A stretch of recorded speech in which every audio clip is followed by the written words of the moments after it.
الحمد لله نحمده ونستعينه ونستغفره ونؤمن به ونتوكل عليه ونعوذ بالله من شرور أنفسنا ومن سيئات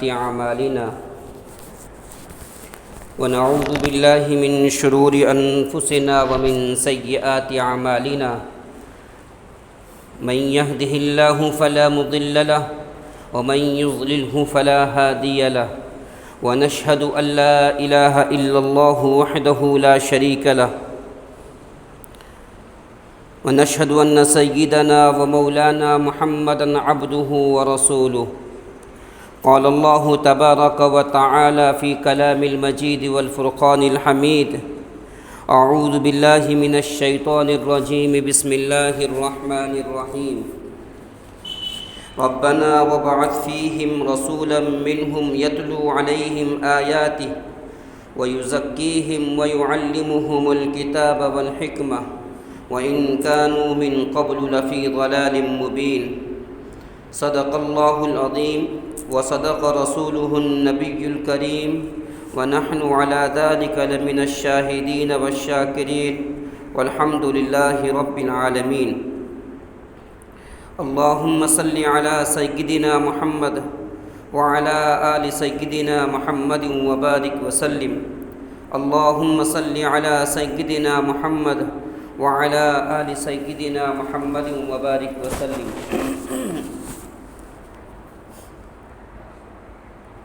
محترم بزرگوں، دوستو، آپ حضرات کو معلوم ہونا چاہیے کہ ربیع الاول کا مہینہ چل رہا ہے. اس مہینے کے اندر آپ صلی اللہ علیہ وسلم کی پیدائش ہوئی. اب ہمیں دیکھنا یہ ہے کہ آپ صلی اللہ علیہ وسلم اس دنیا کے اندر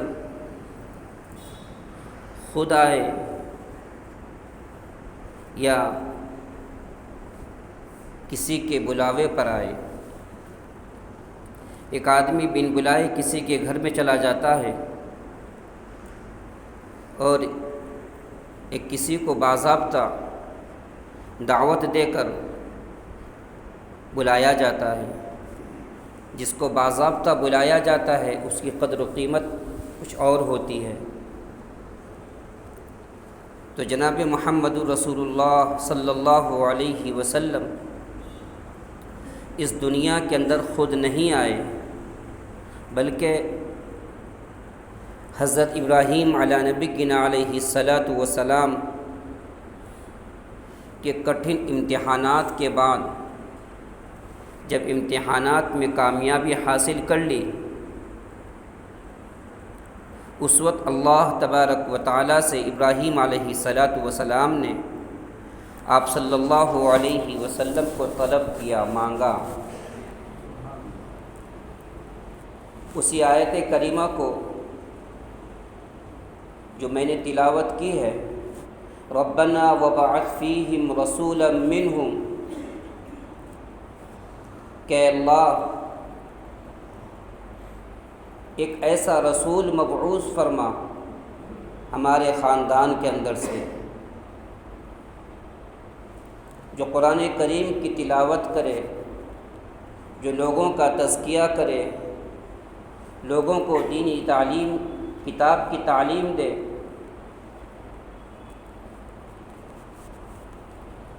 اللہ تبارک و تعالی نے ابراہیم علیہ السلام کی دعا کی قبولیت کے اندر آپ صلی اللہ علیہ وسلم کو بھیجا.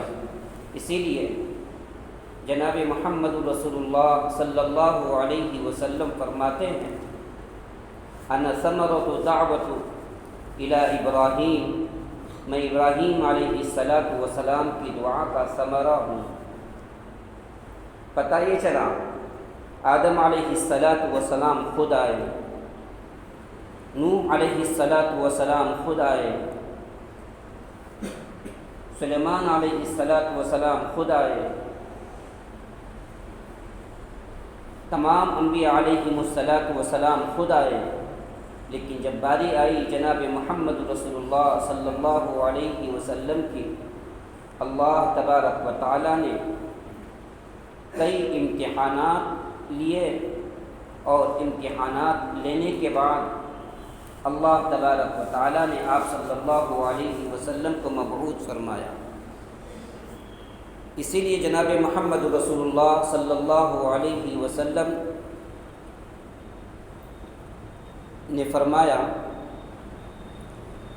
کنت نبیا وآدم بین الماء والطین، میں اس وقت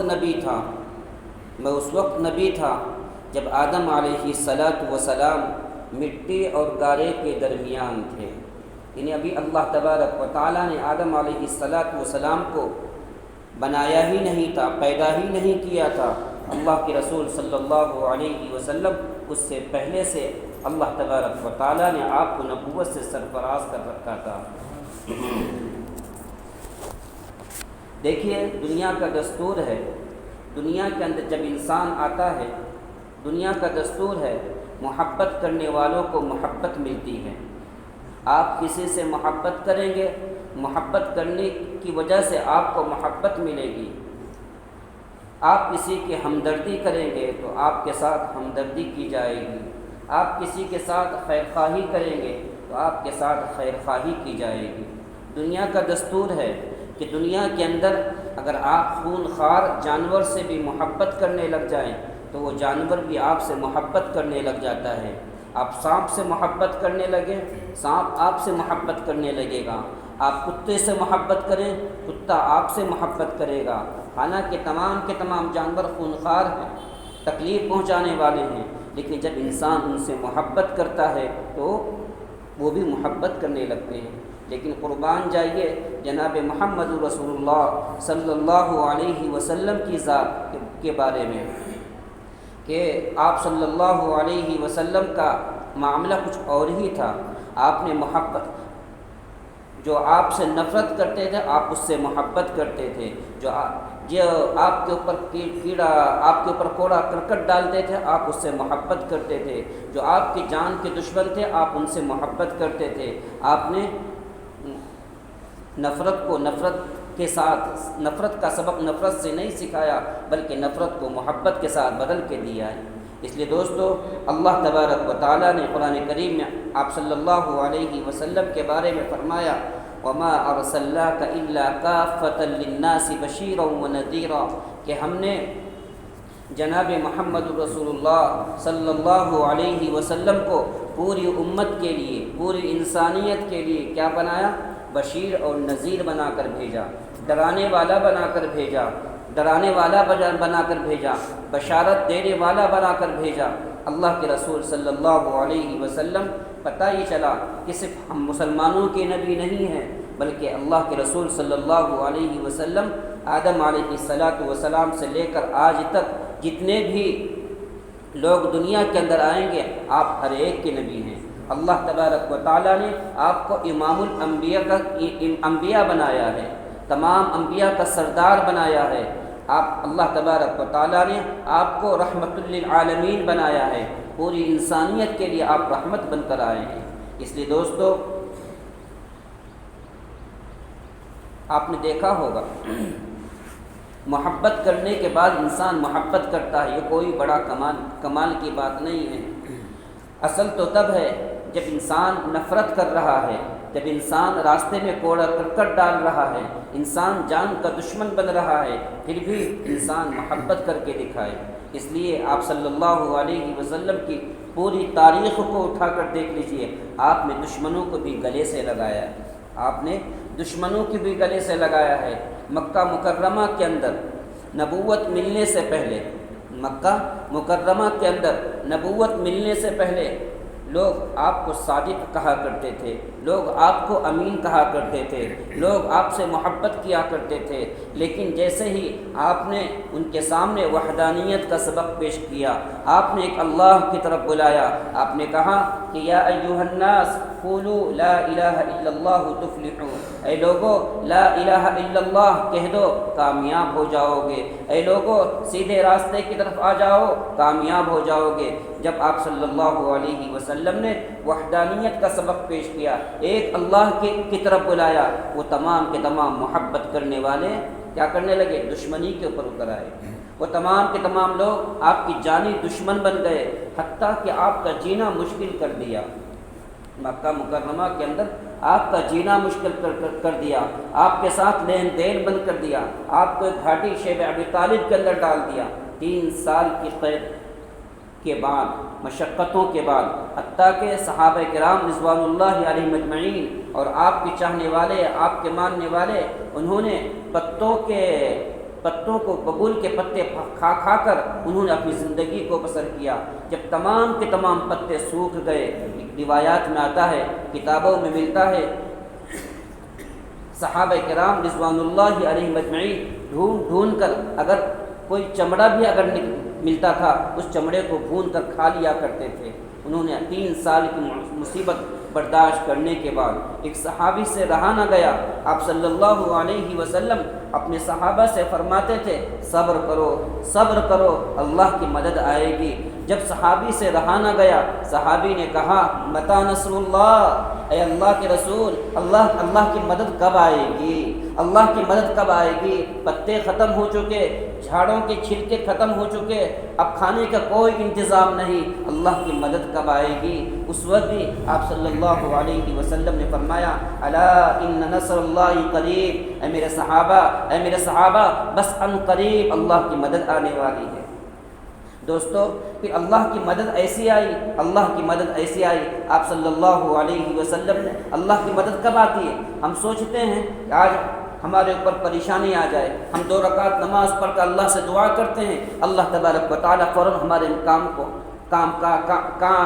ہمارے مسئلے کو حل کر دے، ہماری پریشانی کو دور کر دے، ہماری تمام کی تمام ضرورتوں کو پورا کر دے۔ ہم سمجھتے ہیں 2 رکعت نماز پڑھ کر فوراً ہمارا معاملہ حل ہونا چاہیے۔ اللہ کے رسول صلی اللہ علیہ وسلم 3 سال تک شیب ابی طالب کی کٹھنائیوں کو برداشت کیا، تکلیف کو برداشت کیا۔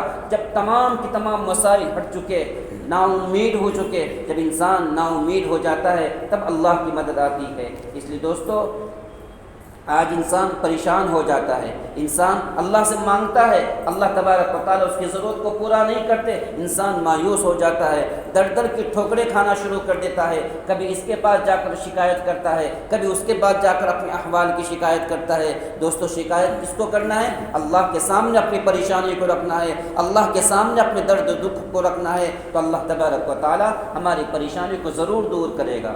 تو جناب محمد رسول اللہ صلی اللہ علیہ وسلم نے دشمنوں کو بھی گلے لگا کر دیکھا۔ ہاں آپ صلی اللہ علیہ وسلم کے بارے میں، انسان کے بارے میں سب سے زیادہ اگر بیوی اس کی سچائی کی، اس کی بزرگوں کی گواہی دے دے کہ میرا شوہر بزرگ ہے، تو بیوی کی بات کو مانا جاتا ہے، کہ بیوی کے ساتھ ہمیشہ انسان کا اٹھنا بیٹھنا رہتا ہے، بیوی کے ساتھ 24 گھنٹے کی زندگی رہتی ہے، اور بیوی ایک اللہ تبارک و تعالیٰ نے ہر انسان کو ایسی دے رکھی ہے۔ آپ بیوی کے اوپر کتنی ہی خوشحالی کیوں نہ کر دو، کتنی ہی اس کو ناز و نعمت کے اندر نہ رکھو، اگر ایک دن اگر آپ سے تکلیف ہو گئی تو آپ کے پورے کیے ہوئے روپے کو پانی پھینک دے گی، آپ سے ہم کو سکون ہی نہیں ملا۔ اس لیے اگر کسی کے بارے، کسی کی بیوی کسی کے بارے کے اندر بزرگوں کی گواہی دے رہی ہے، اس کی عزت کی گواہی دے رہی ہے، اس کے اخلاق کی گواہی دے رہی ہے، تو پتہ چلے گا کہ ہاں حقیقت میں صحیح بات ہے۔ غالباً دارالعلوم دیوبند کے ایک استاذ ایک مرتبہ حضرت مولانا اشرفی تھانوی رحمۃ اللہ علیہ کے پاس بیعت کرنے کے واسطے گئے۔ حضرت میں آپ سے بیعت ہونا چاہتا ہوں۔ آپ نے فرمایا تم تو مفتی ہو، تم تو دارالعلوم کے استاذ ہو، تمہیں بیعت کی کیا ضرورت ہے؟ تمہارے پاس تو علم کا پہاڑ ہے۔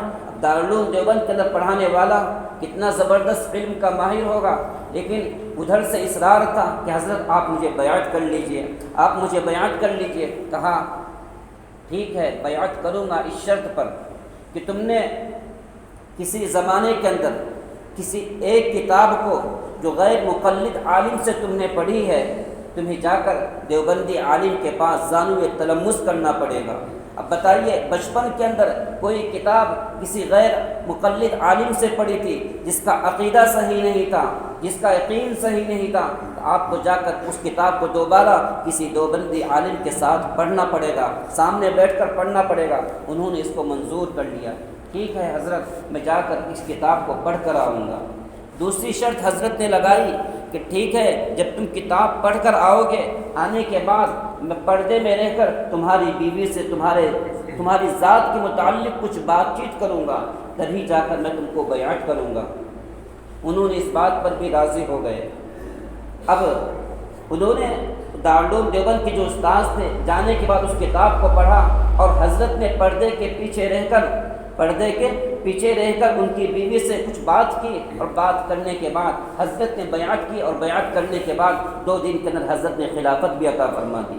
دوستو، بتانا یہ ہے کہ حضرت آپ صلی اللہ علیہ وسلم کی بیوی حضرت عائشہ رضی اللہ تعالی عنہ، جس سے آپ بے پناہ محبت کرتے تھے، آپ بے پناہ پیار کرتے تھے، تو عائشہ رضی اللہ تعالی عنہ خود فرماتی ہیں کہ جناب محمد رسول اللہ صلی اللہ علیہ وسلم نے میرے علم میں نہیں ہے کہ آپ نے کسی کو ایک چانٹا مارا ہوگا، آپ نے کسی کو تھپڑ مارا ہوگا، آپ نے کسی کو تکلیف دی ہوگی، حتیٰ کہ آپ کے خادم حضرت زید رضی اللہ تعالیٰ عنہ وہ بھی فرماتے ہیں کہ آپ صلی اللہ علیہ وسلم نے کبھی مجھے غصہ نہیں کیا، کبھی مجھے ترچھی نظر سے نہیں دیکھا، کبھی مجھے غصے کی نظر سے نہیں دیکھا۔ مجھ سے کئی مرتبہ غلطی ہو گئی، بچپنا رہنے کی وجہ سے کئی مرتبہ مجھ سے غلطی ہو گئی، لیکن اللہ کے رسول صلی اللہ علیہ وسلم نے کبھی مجھے ایک چانٹا نہیں مارا۔ اندازہ لگائیے، وہ نبی جس نے کبھی کسی کو آنکھ اٹھا کر نہیں دیکھا، وہ نبی کس نے غصے کی نظر سے نہیں دیکھا۔ جب انسان یہ کہتا ہے کہ اسلام تلوار کے ذریعے پھیلا ہے، اسلام زبردستی کے ذریعے پھیلایا گیا ہے، دوستو یہ بات غلط ہے۔ ہاں، اللہ کے رسول صلی اللہ علیہ وسلم نے اگر احادیث کے اندر ملتا ہوگا کہ آپ نے مارا ہے تو آپ نے جہاد کے اندر مارا ہے، آپ نے اللہ کے راستے کے اندر مارا ہے۔ کب؟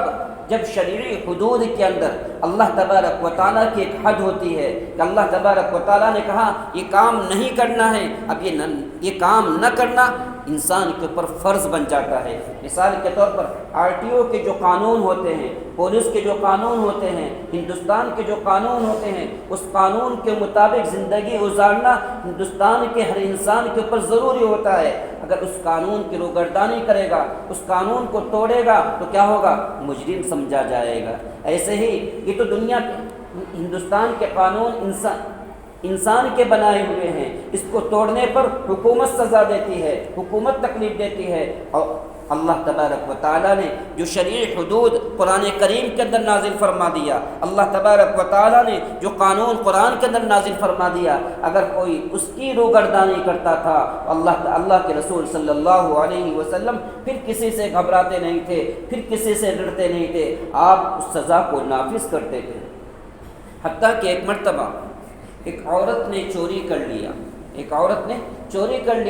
چوری کرنے کے بعد جب چوری ثابت ہو گئی، ہاں اس نے چوری کیا ہے، آپ صلی اللہ علیہ وسلم نے کہا اس کا ہاتھ کاٹ دیا جائے گا۔ جیسے ہی ہاتھ کاٹنے کا عمل آنے لگا، تمام کے تمام خاندان والے آپ صلی اللہ علیہ وسلم کے پاس سفارش کرنے کے لیے پہنچ گئے۔ سب سے چہیتے کون ہیں؟ کسی نے ازواج مطہرات کی طرف سے سفارش بھیجی، کسی نے آپ کے خادم حضرت زید کی طرف سے سفارش بھیجی کہ آپ اس کے بدلے کچھ معاوضہ لے لیجئے، 10,000 یا 15,000 درہم لے لیجئے اور ہاتھ مت کاٹیے۔ جب اللہ کے رسول صلی اللہ علیہ وسلم کے پاس آپ کے خادم یا آپ کے ازواج مطہرات میں سے کوئی بیوی جب یہ سفارش لے کر آئی، آپ کا چہرہ متغیر ہو گیا، چہرہ سرخ ہو گیا، آنکھیں لال ہو گئی، اور کہا، آپ نے فرمایا اگر اس فاطمہ کے ذریعے اس فاطمہ کی جگہ فاطمہ بنت محمد بھی ہوتی، یعنی میری بیٹی بھی اگر ہوتی، اگر میری بیٹی سے چوری سرزد ہو جاتا تو میں اپنی بیٹی کا ہاتھ کاٹنے سے باز نہیں آتا، اپنی بیٹی کا بھی ہاتھ کاٹ ڈالتا۔ کیا مطلب؟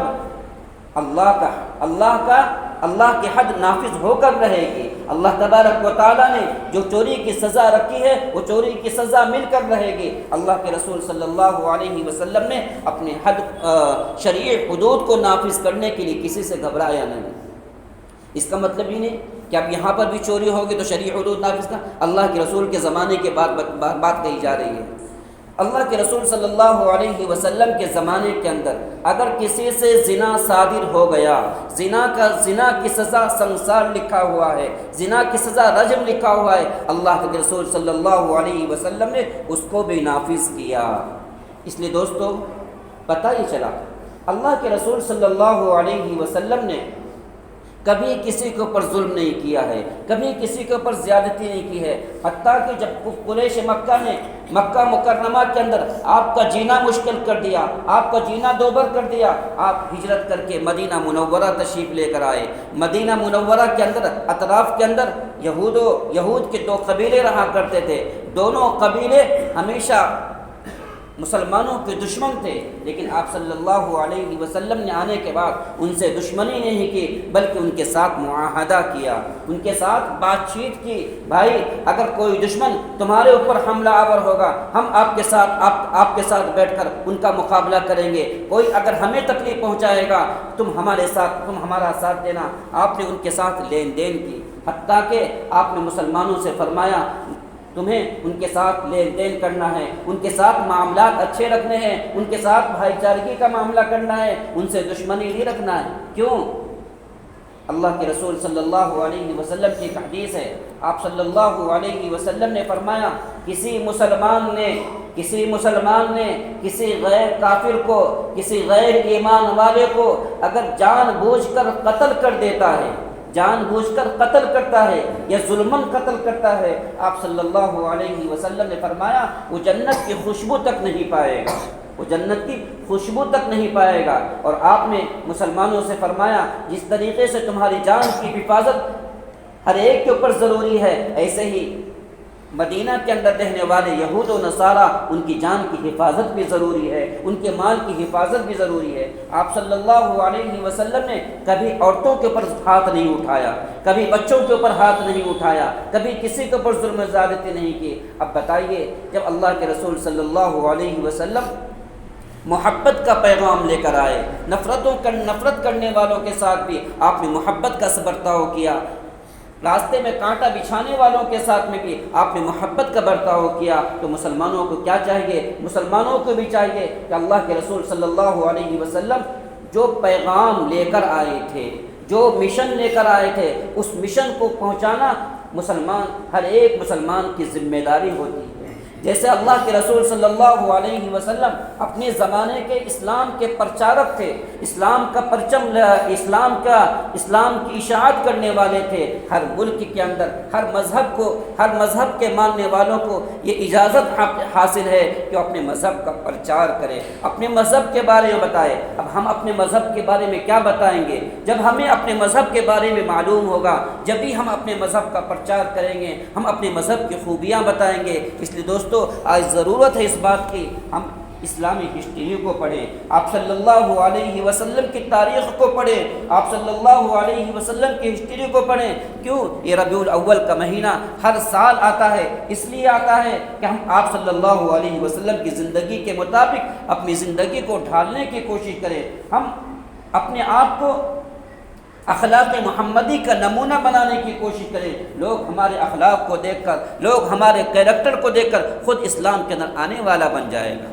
اگر کہہ لیا جائے آج مسجد کے اندر آنے والے، آج مسجد کی چہار دیواری کے اندر رہنے والے یہی غیروں کو اسلام کے اندر آنے کا رکاوٹ بنے ہوئے ہیں، تو کوئی بعید نہیں ہوگی۔ کیوں؟ مسلمانوں کے جو اخلاق ہونے چاہیے تھے، مسلمانوں کا جو کیریکٹر ہونا چاہیے تھا، مسلمانوں کا جو لین دین ہونا چاہیے تھا، یہ مسلمانوں کا لین دین سب بگڑا ہوا ہے۔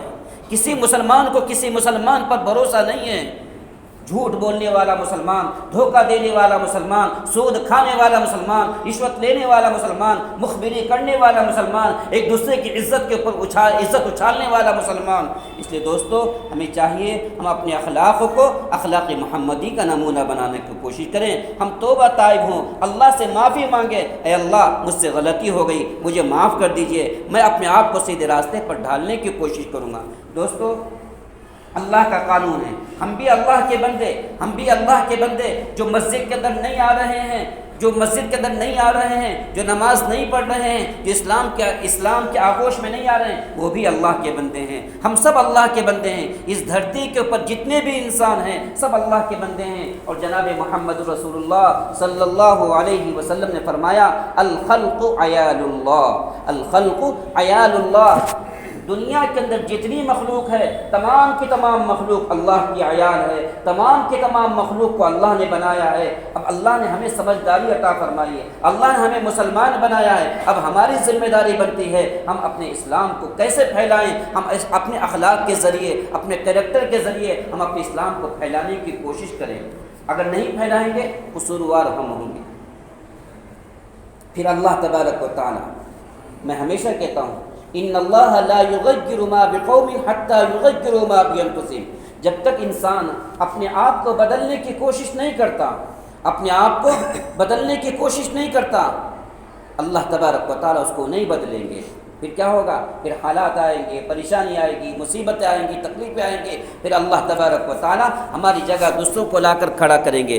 جو غلطی بھی کریں گے اللہ سے معافی بھی مانگیں گے، جو غلطی بھی کریں گے اللہ سے توبہ بھی کریں گے، جو غلطی بھی کریں گے اپنی مسجدوں کو بھی آباد کرنے کی کوشش کریں گے۔ اس لیے دوستو، اللہ کے رسول صلی اللہ علیہ وسلم کی شان میں کسی کہنے والے نے کیا خوب کہا ہے، ہو لاکھوں سلام اس آقا پر، ہو لاکھوں سلام اس آقا پر، دل لاکھوں جس نے جوڑ دیے۔ اللہ کے رسول صلی اللہ علیہ وسلم جب اس دنیا کے اندر آئے تھے، نفرت کی دیواریں کھڑی ہوئی تھی، بات بات پر لڑائی ہوتی تھی، سالوں سال لڑائی چلتی تھی، ایک دوسرے کے خون کا پیاسا تھا، لیکن اللہ کے رسول صلی اللہ علیہ وسلم نے آنے کے بعد کیا کر دیا؟ دلوں کو دلوں سے جوڑ دیا، دلوں کو دلوں سے جوڑ دیا۔ آج مسلمانوں کی بھی ضرور مسلمانوں کے لیے بھی یہی پیغام ہے کہ مسلمان نفرتوں کو نفرت سے نہیں، نفرتوں کو پیار سے ختم کرنا ہے۔ کوئی اگر ہمیں برا بھلا کہہ رہا ہے، کوئی ہمیں گالی دے رہا ہے، کوئی ہمیں بے ایمان کہہ رہا ہے، ہمیں گالی نہیں دینا ہے، ہمیں اس کے ساتھ تحفہ تحائف پیش کرنا ہے، اس کو گفٹ دینا ہے، اس کو ہدیے دینا ہے۔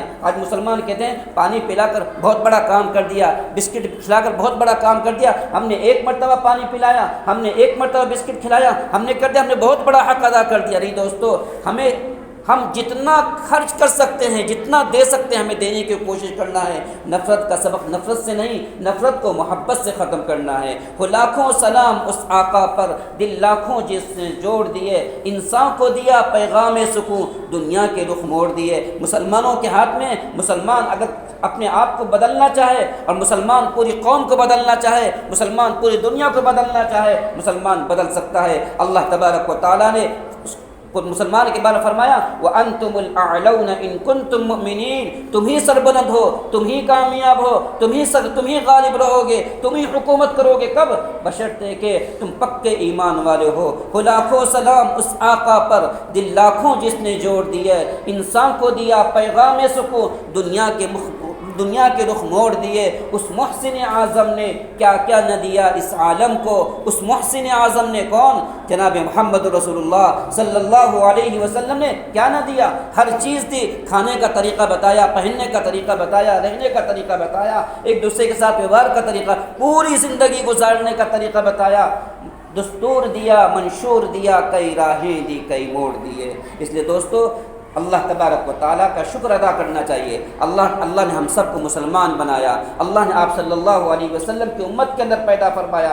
اب ہماری ذمہ داری یہ بنتی ہے کہ ہم اپنے آپ کو سچا اور پکا مسلمان بنا کر آپ صلی اللہ علیہ وسلم کے سیرت کو اپنے اندر ڈھالنے کی کوشش کریں اور اپنے آپ کو سچا اور پکا مسلمان بنا کر زندگی گزارنے کی کوشش کریں۔ اللہ ہم سب کو نظارہ عمل کرنے کی توفیق عطا فرمائے۔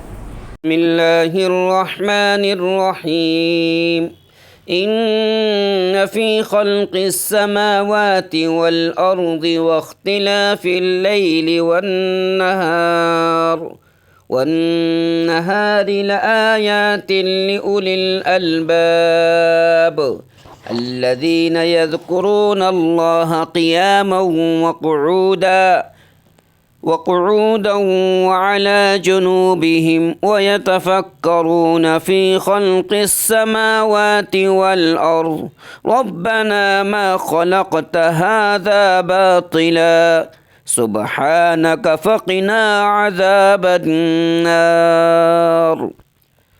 ربنا إنك من تدخل النار فقد أخزيته وما للظالمين من أنصار ربنا إننا سمعنا مناديا ينادي للإيمان أن آمنوا بربكم فآمنا ربنا فاغفر لنا ذنوبنا وكفر عنا سيئاتنا وتوفنا مع الأبرار ربنا آتنا